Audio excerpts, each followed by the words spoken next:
Alors ici, on va demander d'afficher le damier de transparence. Menu affichage, afficher le damier de transparence. Comme ça, vous voyez que j'ai un cercle blanc actuellement sur la droite, là, et le fond du chameau est blanc également. Alors, ce damier, on va un peu l'améliorer rapidement en allant dans le menu Fichier, Format de document. Fichier, Format de document, vous pouvez indiquer ici dans la partie Options de transparence que vous voulez une grande grille qui soit de couleur moyenne. Et une fois que vous avez ça, vous pouvez même aller cliquer là-dessus et modifier un peu l'intensité de manière à avoir une grille un peu plus discrète visuellement. Je clique sur OK et voilà, c'est quand même plus agréable. Malheureusement, vous devrez faire ça pour chaque document, sauf si, et ça fait partie de ce qui a été fourni dans le cours, c'est une explication que je vous ai fournie parmi toutes les autres. Donc pour ceux qui veulent se spécialiser dans Illustrator, ça peut être intéressant, sauf si donc vous créez un document de départ dans lequel déjà cette grille de transparence a été modifiée de manière à être plus agréable à regarder, comme celle-ci. Mais donc actuellement, chaque document que vous allez faire, vous devrez modifier la grille de transparence parce que vous n'avez pas modifié le document de départ de Illustrator. Celui qui apparaît quand on fait fichier nouveau, là, ça, ce sont des documents de départ. Et vous voyez qu'on en a un qui a été créé spécifiquement pour nous, là, que vous n'avez pas. Il faut le faire.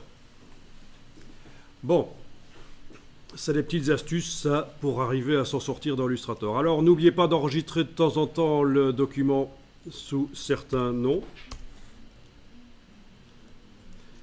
Et on va s'intéresser à l'image du chameau. On va vectoriser le chameau, enfin n'importe quoi, ce que vous avez. Si vous n'aimez pas les chameaux, je peux comprendre. Vous avez pris autre chose. Et on va dans le menu Fenêtre, Vectorisation de l'image.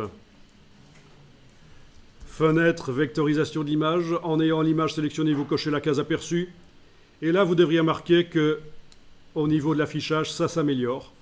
Quand on zoome, on voit que c'est net.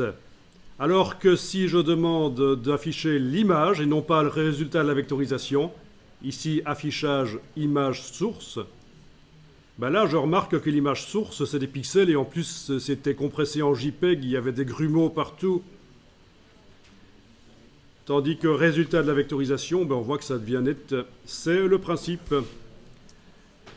Ça a été un secret chez les graphistes pendant longtemps, dans les années 90. Ils faisaient des graphismes au départ de photos sans dire qu'ils le faisaient au départ de photos. Parce que les clients ne savaient pas que la vectorisation, ça existait. Mais bon, maintenant cette époque est finie. Les clients sont intelligents maintenant. Ça dépend lesquels.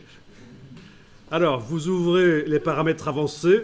Et vous allez demander ici d'ignorer le blanc parce que je ne veux pas que les pixels blancs de l'image génèrent des vecteurs blancs. Bon, si vous oubliez de cocher ça et que vous finalisez la vectorisation, il faudra nettoyer, il faudra sélectionner toutes les formes blanches et les supprimer. Mais si vous pensez à faire ça dès le départ, c'est bien. Et voilà, on a une vectorisation. Alors, si vous voulez, vous pouvez jouer sur les trois curseur des paramètres avancés de manière à influencer le résultat de la vectorisation. Suivant que vous voulez quelque chose de plus ou moins anguleux. Donc c'est déjà un processus créatif ici. Avec le curseur tracé très à droite, là, vous avez une fidélité élevée, c'est-à-dire qu'on voit clairement que la silhouette du chameau est bien définie. Et si on va plus à gauche, ça commence à devenir très stylisé. Donc c'est vraiment à vous de voir ce que vous voulez obtenir comme résultat.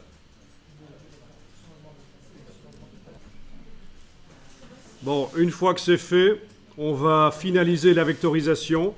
C'est-à-dire que pour l'instant, on a quoi? On a une image pixel qui est dans un système de vectorisation dynamique. Dynamique, ça veut dire que si je modifie les choses ici, ça se met à jour. La vectorisation est encore modifiable. Eh bien, on va finaliser ça. On va sortir de la vectorisation en allant dans Objet, vectorisation de l'image décomposée. Objet, vectorisation de l'image décomposée. Et vous obtenez donc des vecteurs. Votre panneau vectorisation est grisé et n'est plus accessible parce qu'il n'y a plus de vectorisation. En fait, il n'y a plus que des vecteurs. Ce n'est plus une vectorisation dynamique.